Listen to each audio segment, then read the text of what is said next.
into the video, I would like to make another announcement. Part 1 of the Troll Wars series will cover the early days from 2020 to 2021. And then we'll be moving forward to 2022 and 2023 and the present day, explaining the rise of the trolls and Hotel Hideaway influencer impact that they had in Hotel Hideaway games. So please take a moment to like and subscribe. Your support enables me to create more content for you guys. Also consider to join the Orange Podcast if you're into Hotel Hideaway communities or any game content in general. Don't forget to follow me on Instagram at grande.com. And yeah guys, enjoy the video, appreciate it.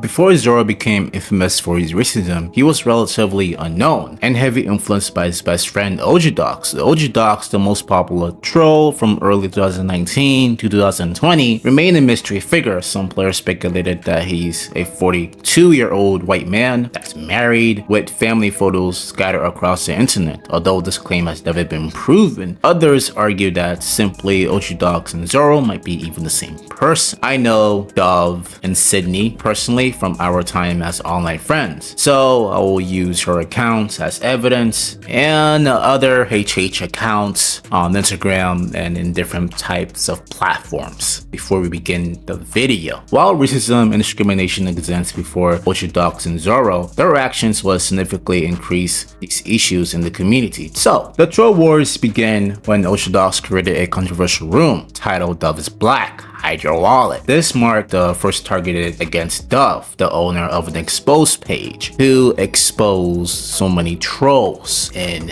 HH. Dove, who is actual black in real life, she used to post her picture on Instagram, was removed out of fear of being doxxed, a topic I will later discuss in this video. In her 5th post, Dove shared lights on racist campaigns taking place in Hotel Hideaway. Trolls were creating offensive role-playing rooms where they portrayed themselves as black slaves, altering their skin color to have a darker complexion, and wearing 3-star gold chains. These childish trolls antic reinforce harmful stereotypes and mock black slavery. So shameful. Adding another disturbing layer to this issue, screenshots showing trolls acting childish behavior by recreating real-life human zoos. For those who are unfamiliar with human zoos, were a horrifying practice that took place in the 19th centuries. Africans individually, often taken from Congo alongside with other people like from Indonesia and islander tribes, where they were just placed in the human zoo. So basically these trolls were reacting harmful stereotypes, like if they were in some type of zoo in HH role-playing. It's weird. I don't know why. So I can see why Dove even posted this in the first time. But anyway, this comes back full circle, catching the attention of Hotel Hideaway, with Osiadox at the center of all of it. Players speculated that Osiadox used a side account named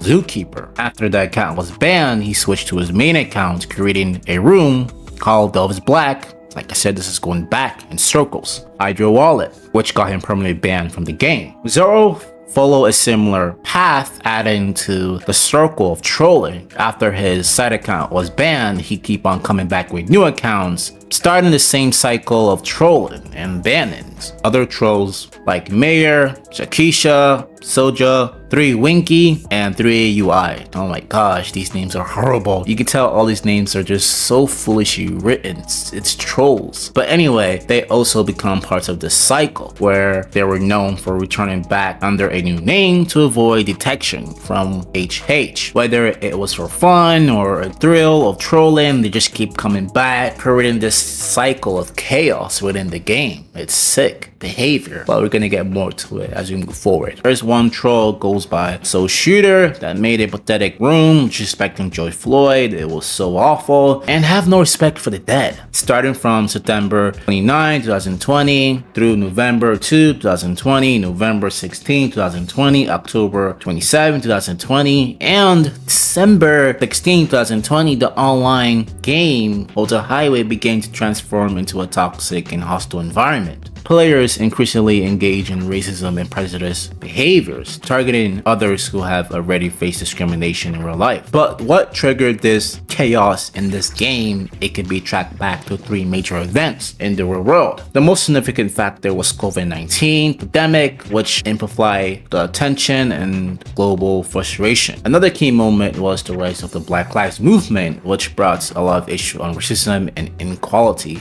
to the forefront. Counter movement like White Lives Matter and All Lives Matter gained popularity among some conservative groups in response to Black Lives Matter protests, but were widely criticized. These movements were often seen as dismissive of systemic racism Black Americans have faced for centuries. Going back to history, from slavery to segregation under Jim Crow laws, discriminative practice like redlining, neighborhoods, massive incarcerations, and voter suppressions have caused inequality, have harmed Black Americans' community, especially Black Americans specifically.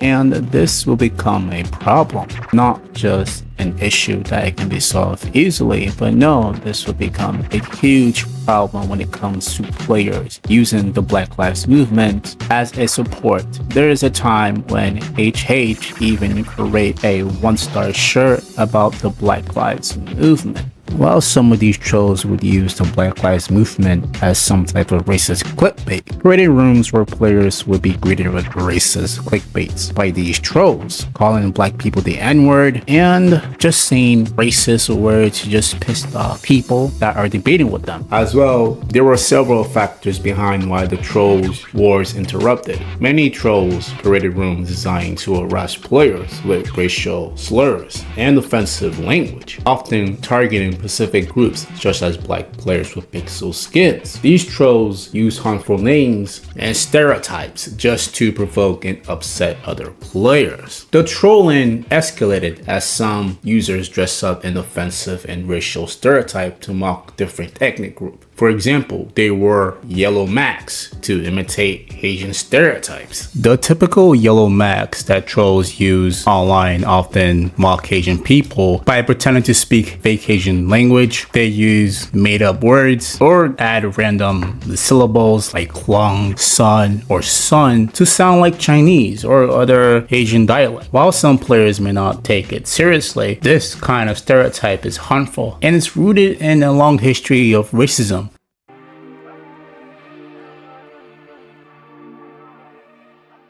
As the game environment becomes increasingly chaotic and toxic, more and more players are pointing finger at one individual, Zoro. Many believe he is the mastermind behind the rise of drama, accusing him of orchestrating the situation through manipulation and calculated disturbance within the game. Personally, I find it difficult to believe that one person alone could be responsible for such widespread collapse of order. However, if these allegations hold any truth, then it speaks volume. The level of influence and power Zoro wield in the fracturing and toxic trolling community. Here is my friend from Indonesia who witnessed the rise of Zoro back in 2020 and has something to say about how it all begins. Yo, Grundy, I have been talking about this a long time ago when I first joined the Orange podcast. And what I can say is this: I remember when Zoro would walk into a room alone and suddenly multiple trolls and his loyal brainwashed gangs would swarm in right beside him.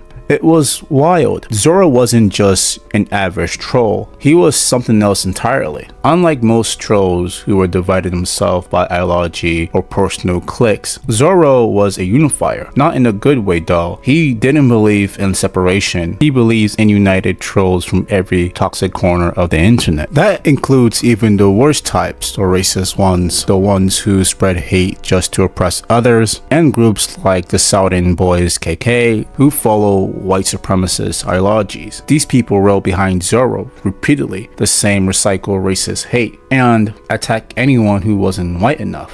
What made things even darker was Zoro rumored involvement with a Discord group known as Madhouse or Madhub. It started off as just a rumor, but it gained attraction when people like 3UI, also known as Alex, were exposed. I remember there were allegations, possibly even a video of 3UI of her abusing her own sister. It was said that Zoro was the real owner, or at least one of the key figure behind that Discord server. And it didn't just stop there. Allegedly, Zoro collects disturbing videos and used them as blackmail against his so-called friends and enemies alike. This wasn't just trolling anymore. This was manipulation and psychology warfare. That's why Zoro and his followers were just a different breed, and that's why everyone was afraid of him. And I agree with my friend Ross. He made some excellent points about Zoro and the role he played in shaping the troll scenes. Ross emphasized how Zoro had a unique ability to work with other trolls who share the same hateful rhetoric, especially those who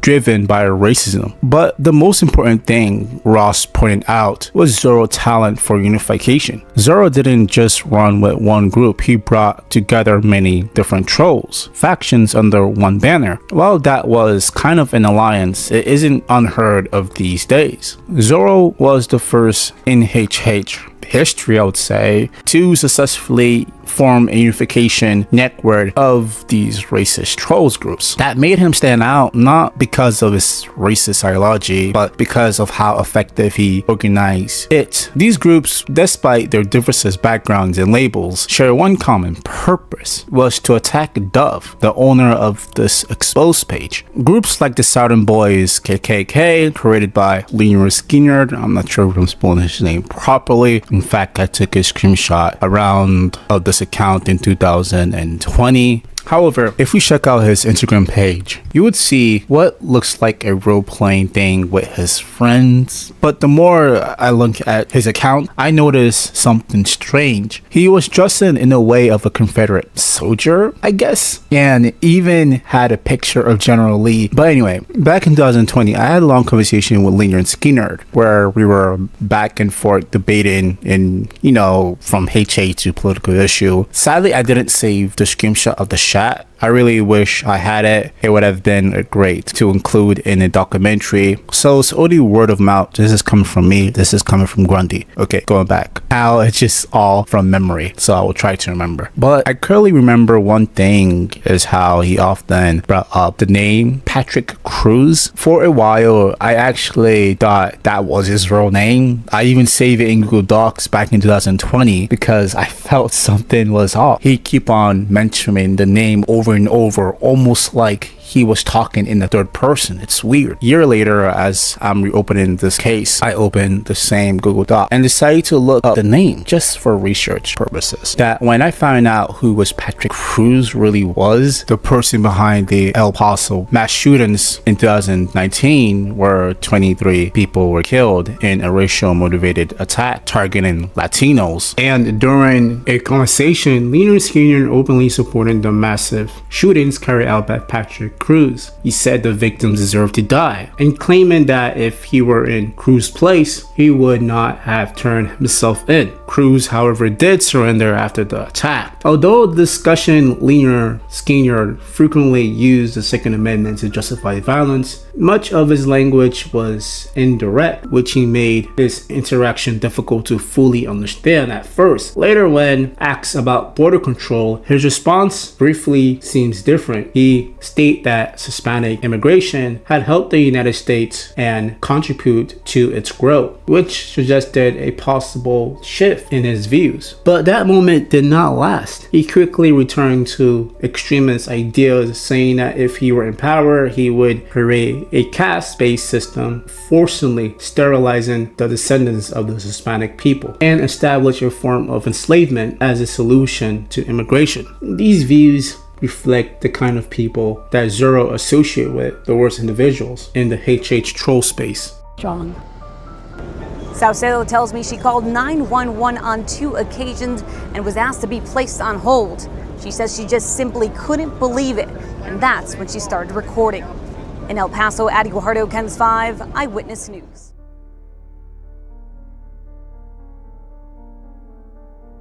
By September 8, 2020, Zoro the Troll had already gained a certain level of popularity and had begun building a close inner circles along with several smaller, more radical subgroups around him. During this period, one of his associates, known as WM, based on evidence from Kitty T, has started making a name for himself by openly using racial slurs against Haitian people and black players, and blaming Haitians for causing the epidemic outbreak. WM reportedly first came in contact with Zoro during the short-lived period of Osiadox. We don't know exactly why Zoro and WM become friends, but we do know that WM was banned shortly after he later returned under a new name account, Easy God, and continually trolling in the same way as before. Players like Draco, Bang Bro, Orlin, DT, and others like Surface, JJ Join, and Upper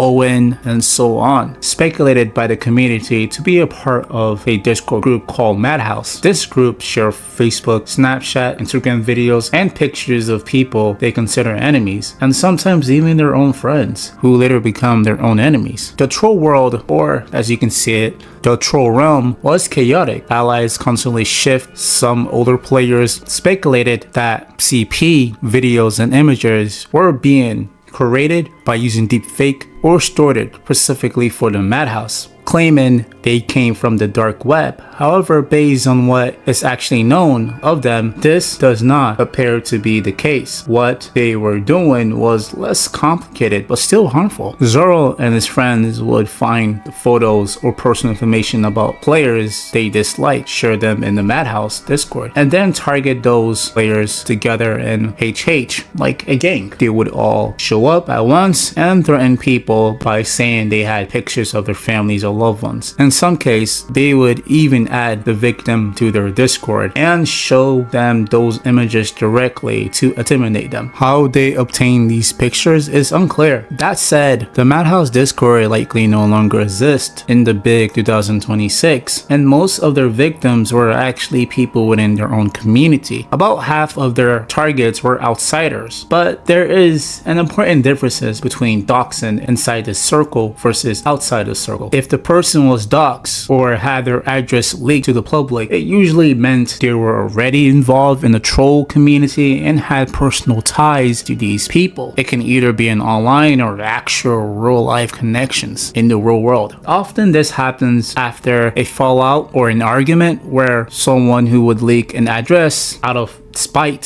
sometimes even pretending it's their own. Betrayal, hostility were a common theme in this case. People really trust one another. If an outsider had their picture leaked, it was often because they accidentally shared too much information, such as their full name on their HH account, which could be easily linked to their social media. This kind of accidentally self-doxing tend to be more within the older players rather than Gen Z users. A basic way to protect yourself is to change your game name and set your Facebook or other social media accounts to private. Like, this is basic common sense, but maybe the older people don't really give a damn. So how do we truly know that the Madhouse really exists around that time? Well, let's simply start off by answering we do know a lot of OG troll players were attached to the troll realm, knowing about the existence of the Madhouse Discord. And I'm sad to admit this, even content creators in 2020 that were well known in the HH community were also a part of the Madhouse. I myself heard about it in 2020 from one of the best content creators that I know of at that time, who told me about the Madhouse Discord server. So we do know it exists because people were talking about it in 2020. Like, it wasn't a secret that this Discord server did exist, but at the same time, not a lot of players did join the Madhouse, because I've heard Dove fans were caught leaking these videos, pictures to Dove team. On the other hand, a witness known as JJ, also known as Grava, who used to be a close friend with Xtall, Offen, Glock, and Mayor, as well through UI, confirming that he was aware of the Madhouse Discord and had knowledgeable of what was going on there. I have known known Grava since 2024 and 2025. About 2 years now. He's a cool guy. We have talked for about 2 hours in VC. He even called me around 1 or 2 a.m., which was a little bit annoying. He didn't want his voice recorded for my video for safety reasons, and I respect that. So instead, I asked him to write down what he told me in VC the same way he said it. He agreed and wrote it out. There's the outline. But I am going to tell you the whole entire part. Yeah, the Madhouse wasn't a big of a deal. Yeah, there was underage content, like we would post people's family members, pictures that we found on Instagram and Facebook, sometimes Snapchat, just as a way to scare people from HH. At that time, I was a minor in secondary school and I was very stupid and depressed. So I took part of my friends to find people's address and even their children's pictures, just to make a point to prove that we're built different. Sometimes me and my friend would like to expose other weird creeps online, but it is the saddest turning into a victim Discord group where every member was invited, everyone that would later constantly attack each other just because everyone turned into a victim, which is why the Madhouse was shut down and everyone was kicked out from the Madhouse. Here is the second screenshot. Also, yeah, there was like over 59 members in the Madhouse. I don't see myself thinking that 3UI, my old ex-friend, was involved in the Madhouse, but seeing a lot of her friend, even old friend, are all saying that she's Alex, there's like 100% that she could be Alex. If her friend and my friend online are saying that she's Alex, then there is no doubt that she is Alex. Her name in the video would be brought up later on. At that time, the Madhouse was at the center of where trolls were getting their information on Discord. It functioned somewhat shielded from the public eye, acting as a hub for coordination. Zoro and his goons would use these informations to target and attack players, including Dove. On December 28, 2020, right before the end of the year, Dove posted that her friend will be taking over her account. Let's read over the screenshot. Sydney will be taking over my account. You guys can still send screenshots to her on this account. Also, I have deleted HH and will be logging out of this account. Thank you all so much for all the love and support, but it is time for me to go. Please keep HH positive. Don't give anyone posted hate. Merry Christmas, loves. It was really nice to meet all of you amazing people. Hold that screenshot for now. But anyway, besides just that, I knew some content creators that were friends with her and very close to Dove. Told me even though Sydney took over the account, Dove was still active in this account, posting a screenshot of exposing these trolls. Dove, her fan base, and other major Hotel Hideaway content creators all worked together to gather details information on where these trolls were hidden. They collected screenshots and evidence to expose them. As she continued doing this, Dove started gaining more attention, but she was also being framed at the same time. Dove used to post pictures of herself in the middle of these two posts before she deletes them. I don't have those photos anymore, but thanks to my V-file scripts from 2020, I clearly remember one specific image where she was in a room and there's a mirror behind her while she using the mirror reflection to take a picture of herself. While she was being framed, Zoro group keep on attacking her, but then they went too far. They allegedly blackmailed Dove, tell her that if she deletes her account completely, they wouldn't use her photo against her own will. But Dove didn't back down. Because of that, Zoro followers started attacking her by mass reporting her account and